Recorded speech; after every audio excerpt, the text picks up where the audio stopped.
గోవింద గోవింద. ఓం నమో వెంకటేశాయ. ఇయర్కి ఒక్కసారైనా తిరుమలకి వెంకట దర్శనం కోసం వస్తాం. అలాగే ఈ సంవత్సరం కూడా ఫ్యామిలీతో తిరుపతికి వచ్చాము. ఎవ్రీ ఇయర్ కాలినడకను కానీ స్పెషల్ ఎంట్రీ దర్శనం 300 రూపీస్ టికెట్ బుక్ చేసుకొని వచ్చేవాళ్ళం.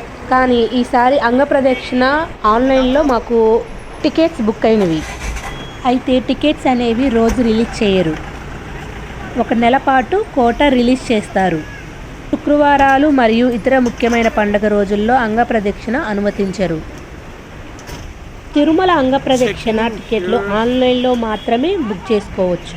ఆఫ్లైన్లో దొరకవు. అది కూడా టీటీడీ అంగప్రదక్షిణ టికెట్లు ఉచితంగా అందిస్తుంది. తిరుమలలో అంగప్రదక్షిణ టికెట్స్ ఆన్లైన్లో అడ్వాన్స్ బుకింగ్ చేసుకోవచ్చు. 2 నెలల ముందు బుక్ చేసుకోవాలి. టీటీడీ వెబ్సైట్లో అంగప్రదక్షిణ ఆప్షన్ సెలెక్ట్ చేసుకోవాలి.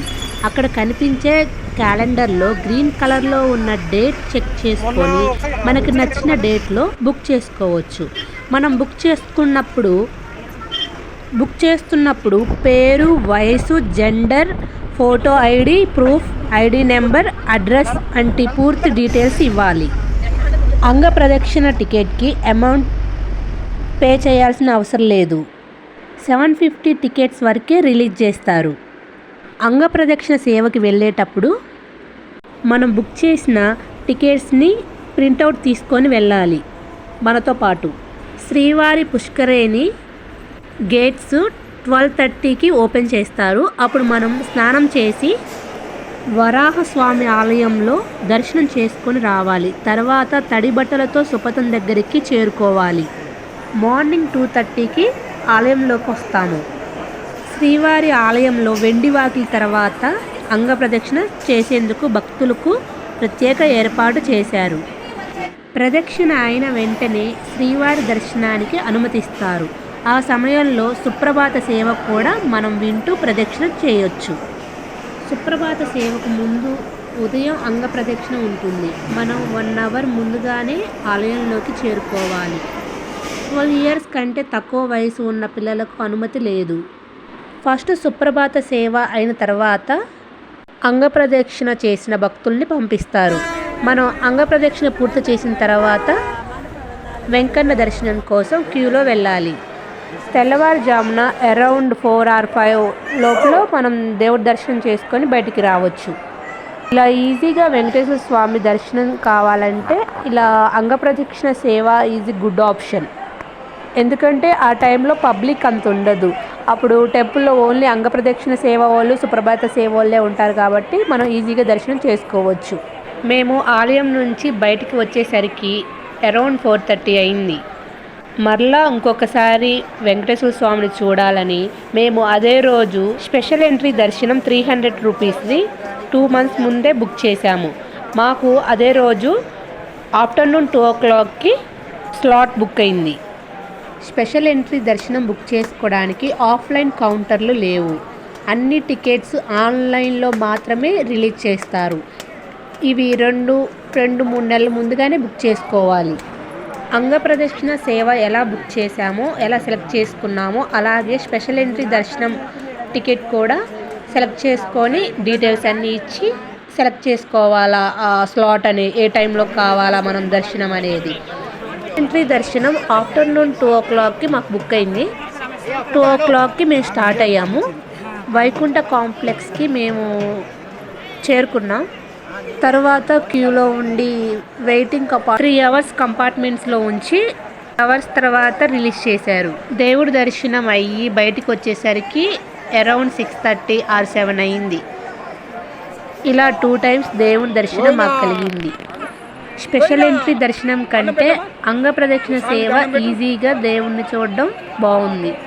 ఎందుకంటే ఆ టైంలో సుప్రభాత సేవ చేస్తూ ఉంటూ మనం అంగప్రదక్షిణం చేస్తూ ఉంటే పీస్ఫుల్గా అనిపించింది. ఎప్పుడైనా తిరుపతికి వెళ్ళాలన్నప్పుడు 2 రోజులే ఉండేవాళ్ళం. 3వ రోజు రిటర్న్ జర్నీ స్టార్ట్ అయ్యేది. ఈసారి మాత్రం 5 days ఉన్నాం. 5th day return journey start అయింది. మాకు చాలా పీస్ఫుల్గా అనిపించింది. ఇంకా అక్కడ తిరుమలలో కొన్ని ప్లేసెస్ ఉన్నాయిగా అవి కూడా మేము విజిట్ చేసాము. అవేమిటంటే శ్రీ కపిలేశ్వర స్వామి ఆలయం ఒకటి, ఇస్కాన్ టెంపుల్ ఒకటి, కపిలేశ్వర స్వామి టెంపుల్ శివుడికి అంకితం చేయబడినది.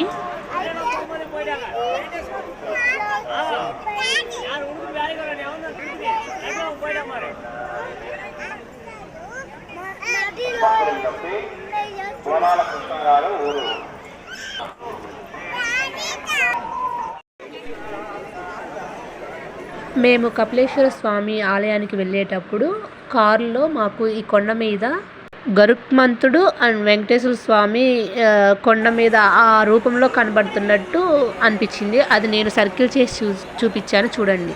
ఇంకా మేము కపిలేశ్వర స్వామి ఆలయానికి చేరుకున్నాము.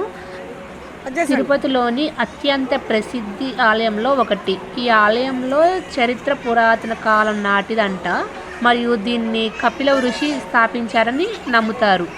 మరియు ఈ ఆలయం టైమింగ్స్ ఏంటి అంటే మార్నింగ్ 5 o'clock నుంచి నైట్ 9 o'clock వరకు టెంపుల్ ఓపెన్ చేసి ఉంచుతారు. ఈ ఆలయం తిరుపతి నుండి 3 కిలోమీటర్ల దూరంలో ఉంది. ఇక్కడికి ట్యాక్సీలు కానీ బస్సుల్లో కానీ రావచ్చు. ఈ ఆలయం సంవత్సరంలో ఏ సమయంలో అయినా సందర్శించవచ్చు. కానీ ఫిబ్రవరిలో జరిగే బ్రహ్మోత్సవం టైంలో మాత్రం చాలా రద్దీగా ఉంటుంది. ఆ టైంలో పబ్లిక్ అనేది.